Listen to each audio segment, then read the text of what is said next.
Hi there, I'm Grace.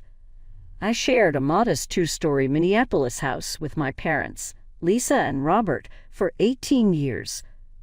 Although we were not the kind of family that went on thrilling vacations or movie evenings, I assumed that was just how my parents were: practical, quiet, and preoccupied with daily tasks.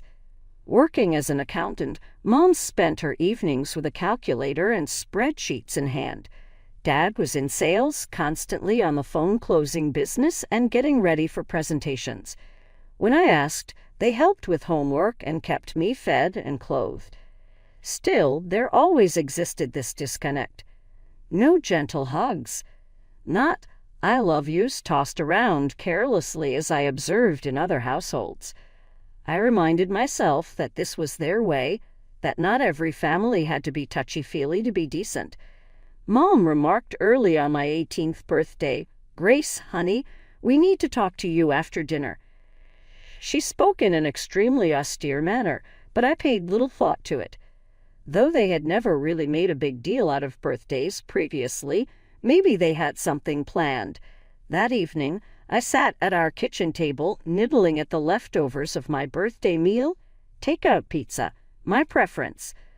Mom had hardly touched her slice, and Dad kept looking at his phone, something obviously on his mind.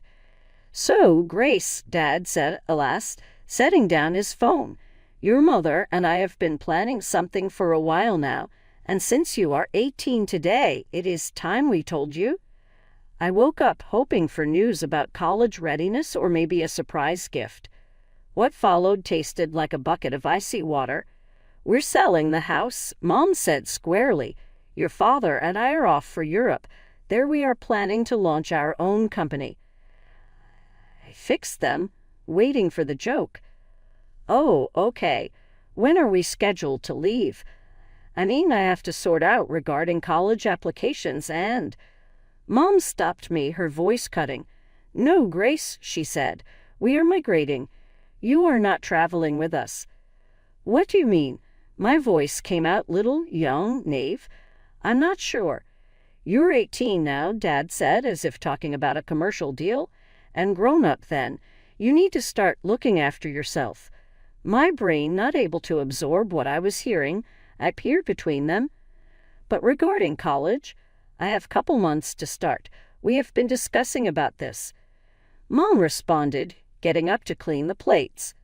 "That's your responsibility now. To be really honest, Grace, you have been a burden all these years, more than enough. We fed you, clothed you, helped you for 18 years. The words strike me like real blows. A weight carried all these years. Tears welling up in my eyes, Mom seemed to be stacking the dishes as though she hadn't just destroyed my whole life. Dad said, "You can stay here until we sell the house," with a tone that suggested this was some kind of gracious offer. "But the better it will be for everyone the sooner you solve your own problem." Frozen as my parents debated property valuations and moving logistics over my head was where I sat. Memories 18 years ago suddenly changed and moved. Every quiet supper, every missed school performance, every fleeting good job instead of a hug, they were not indicators of discipline or other parenting approaches. These were indicators that my parents had been counting down the days until they could get me gone. I woke up the following morning as though a truck had struck. As I phoned Grandma Eleanor, my hands shook. She picked up the second ring, and her gentle voice already helped me to feel somewhat less adrift. "Gracie, sweetheart, is everything good? You never gave these early calls." Though I could hardly put the words out, I somehow told her everything. The birthday supper, their announcement, Mom labeling me a burden. Grandma's breathing on the other end of the telephone sounded heavier with every detail. "Those absolute," under her breath, she said something I had never heard her say before. Then spoke more strongly, "Pack your luggage, Gracie. You are visiting with me live at the moment." Twice of telling was not necessary. From the attic, I pulled my biggest suitcase and began stuffing everything I could think of: clothes, pictures, my laptop, the little bits of jewelry I owned. My hands were shaking so violently I could hardly zip the bag closed. Mom and Dad still discussed property values downstairs. When I pulled my suitcase past them and out the door, they hardly turned around. Not a farewell. About my destination, no questions exist. Nothing here. Grandma was waiting on her front porch when I came into her driveway. She brought me inside the small house I had visited so many times before and enveloped me in one of her bear hugs, the kind of hug I had always wanted from Mom.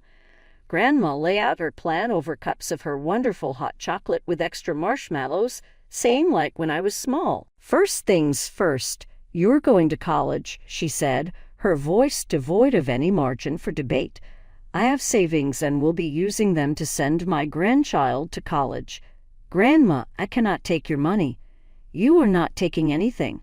I am handing it to you." She grabbed across the table and clasped my hand.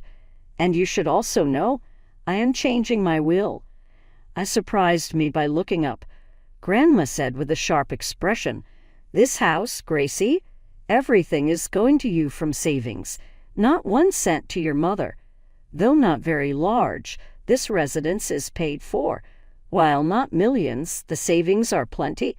It will all belong to you." Grandma raised one more issue later that evening as we sat in her little but spotless living room.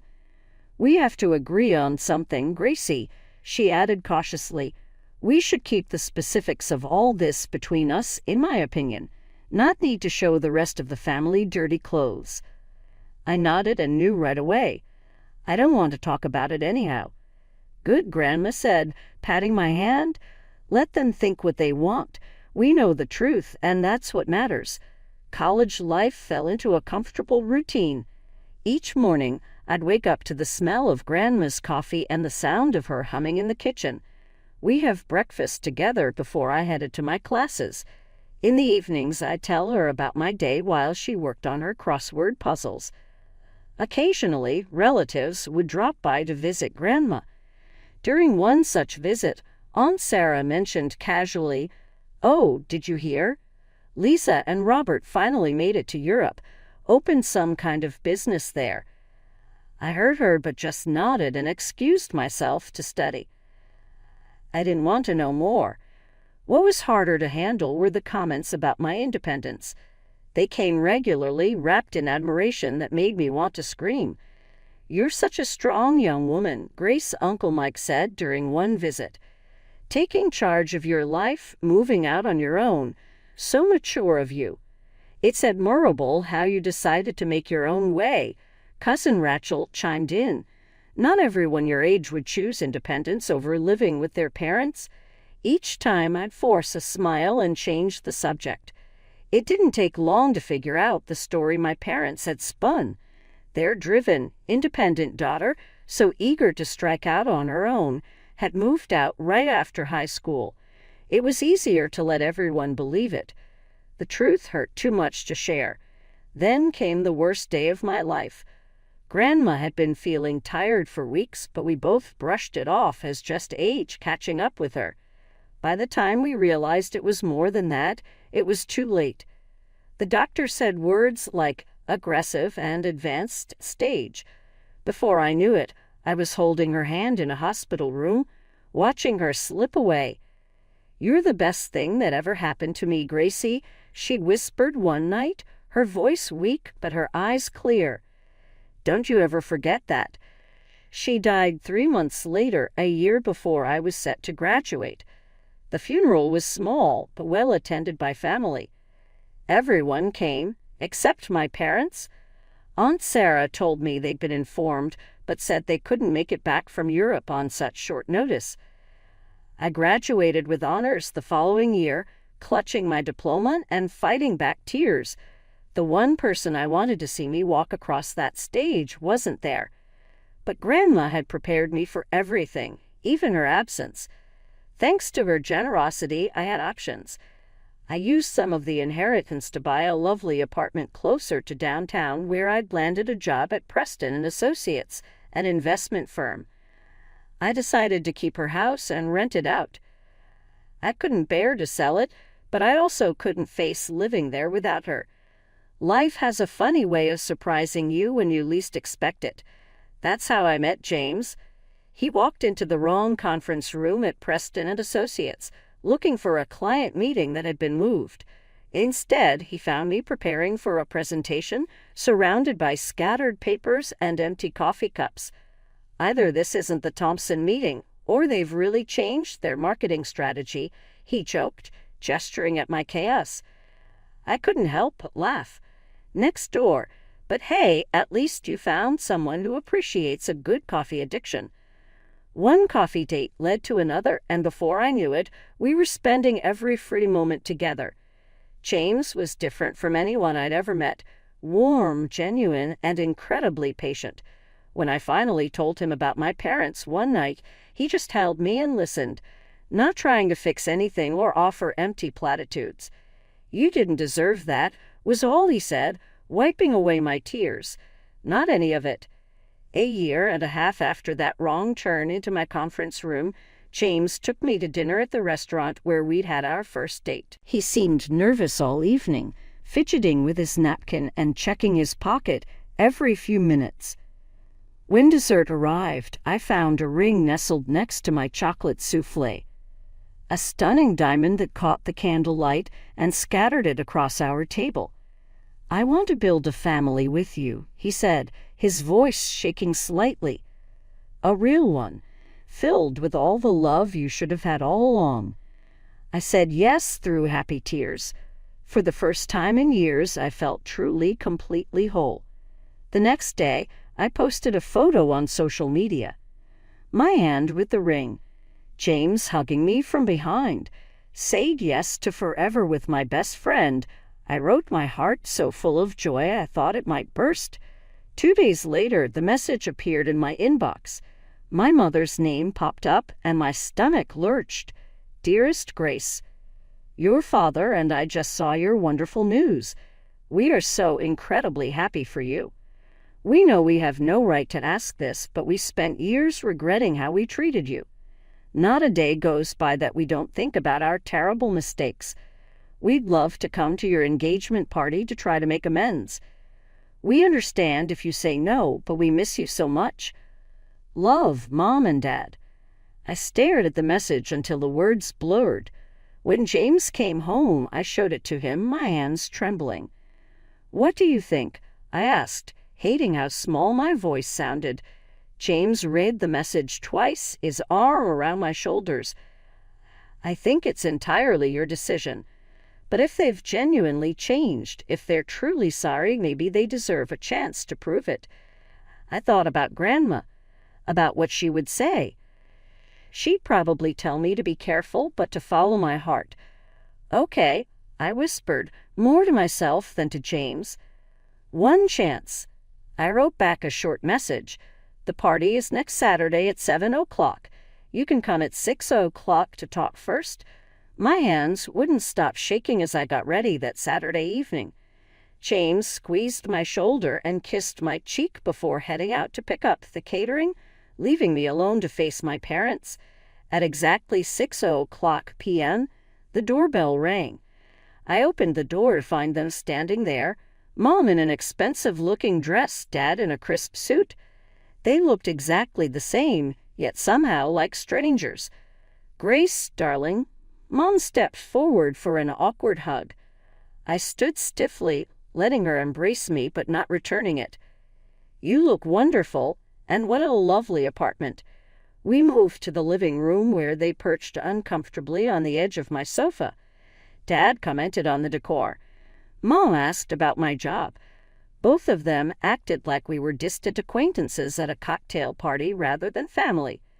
Then Dad cleared his throat, his pleasant expression dropping away like a mask. "Grace, let's cut to the chase. We know about your situation." "My situation?" I felt my stomach clench. "Yes," Mom leaned forward, her eyes sharp. "We know about Grandma's inheritance, the house, the savings, all of it, and we've done our research." "What research?" "The house is worth at least $300,000 in today's market," she stated like she was giving a business presentation. Knowing Mom, there must be significant savings, too. Plus, we see you're doing very well. Nice apartment, wealthy fiancé. Get to the point, I said, my voice trembling. We want $70,000, Dad announced flatly. It's less than we're entitled to, really, but we're being reasonable. Stare at them, speechless. Mom pulled out a small notebook. I've calculated everything. As Mom's daughter, I have a right to inherit. If you don't give us the money, we'll sue for half of everything. The house, the accounts, all of it. You can't be serious, I whispered. Oh, we are, Dad's voice hardened. And if you don't cooperate, we'll make sure everyone knows how you manipulated your grandmother, how you turned her against us and convinced her to cut out her own daughter. It doesn't matter what really happened, Mom cut in. What matters is what people will believe. Do you want all your relatives to know how you schemed to get your grandmother's money? Want your new in-laws to hear about it? The doorbell rang again. Early guests arriving. I stood up, feeling dizzy. I need time to think about this. Think fast. Dad stood, straightening his tie. We want an answer soon. They walked out just as James's parents walked in, all smiles and congratulations. I plastered on a fake smile and tried to focus on greeting guests, but my mind was spinning. As the apartment filled with cheerful voices and laughter, I felt like I was watching everything from underwater. The morning after the engagement party, I sat at my kitchen table, staring at my phone. James had gone to work, but not before holding me close and whispering, "Whatever you decide, I'm with you." My hands were steady this time as I dialed their number. Mom picked up on the first ring. "Have you made your decision?" No hello, no pleasantries. Yes. I took a deep breath. "I'm not giving you any money. Grandma made her choice, and I'm honoring it." "You'll regret this," she hissed and hung up. They didn't waste any time. That evening, my phone started buzzing with notifications. My parents had posted a lengthy message on social media, complete with sad-faced emojis and carefully filtered photos of them looking distressed. "Our hearts are breaking," the post read. "After losing everything in Europe, our home, our business, all our savings, we turned to our only daughter for help. But Grace, who was living in luxury with her wealthy fiancé, refused to help her own parents. We are now homeless, moving between relatives' homes, not knowing where we'll sleep next week. How did we raise such a heartless child?" Within hours, the post had been shared throughout our entire extended family. My phone exploded with messages. "Grace, how could you? Your own parents, they raised you for 18 years. You have plenty of money now. Why can't you help them?" Aunt Martha called me sobbing. "They need a place to stay, Grace. That house of your grandmother's is just sitting there with renters in it. Your own parents should be living there." Uncle Peter's message was particularly harsh. "Your grandmother would be ashamed of you. Your parents sacrificed everything for you." I wanted to scream to tell them all the truth, but my throat felt closed up every time I tried to respond. Then came the wedding cancellations. "I'm sorry, Grace, but I can't celebrate while your parents are suffering." Cousin Rachel texted. "What kind of person starts a marriage by turning their back on family?" wrote another relative. The final blow came from Uncle Mike, who'd always been kind to me at family gatherings. His message was brief and professional. "Grace, as a lawyer, I feel obligated to inform you that I will be representing your parents in their lawsuit against you regarding your grandmother's estate. The law is clear about children's rights to inheritance, and your grandmother's will can be contested. Expect official documentation soon. I recommend you reconsider your position before this gets messy. You don't want to start your married life with a legal battle." I sat in my darkened apartment, reading and rereading the messages, watching as my entire extended family turned against me. The irony was almost funny. They were finally seeing me as the terrible person my parents had always thought I was, but for all the wrong reasons. James found me there when he got home, still scrolling through the endless stream of accusations and disappointment. He took one look at my face and pulled me into his arms.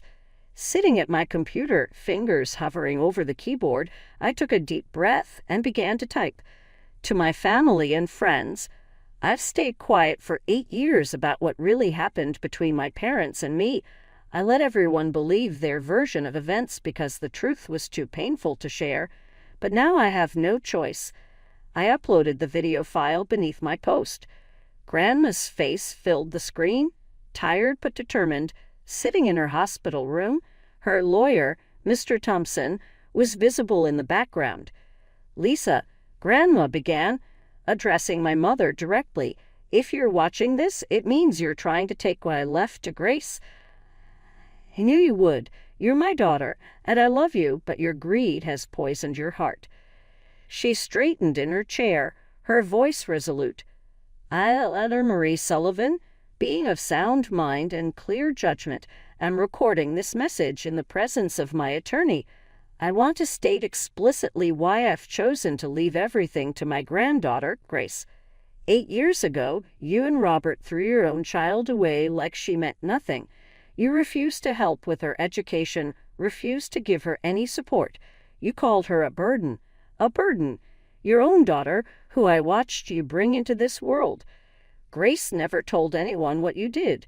She kept your secret, even when relatives praised you for raising such an independent daughter. She protected your reputation while you abandoned her. I'm leaving my house, my savings, and everything I own to Grace, not because she manipulated me, as I'm sure you'll claim, but because she showed more character in her pain than you've shown in your entire life. This is my final decision, made with full mental capacity and witnessed by my lawyer. Grace is my sole heir. That's all I have to say." The video ended with Mr. Thompson confirming the date and circumstances of the recording. I added a final line to my post. "I've kept this video private for years, respecting Grandma's wishes to avoid family drama. But now that my parents are threatening legal action and spreading lies, I have no choice but to share the truth. I'm sorry you all had to find out this way." With trembling fingers, I clicked post. The responses flooded in within minutes. The first call came from Uncle Mike. "Grace," his voice cracked. "I had no idea. My God, I'm so sorry. I'm withdrawing from the case immediately. What they did to you, it's unforgivable." Aunt Sarah called next, sobbing. "That birthday dinner? I remember bringing you a gift the next week, but your parents said you'd moved out. They seemed so proud of your independence. How could they?" The family group chat exploded with messages of shock, support, and apologies.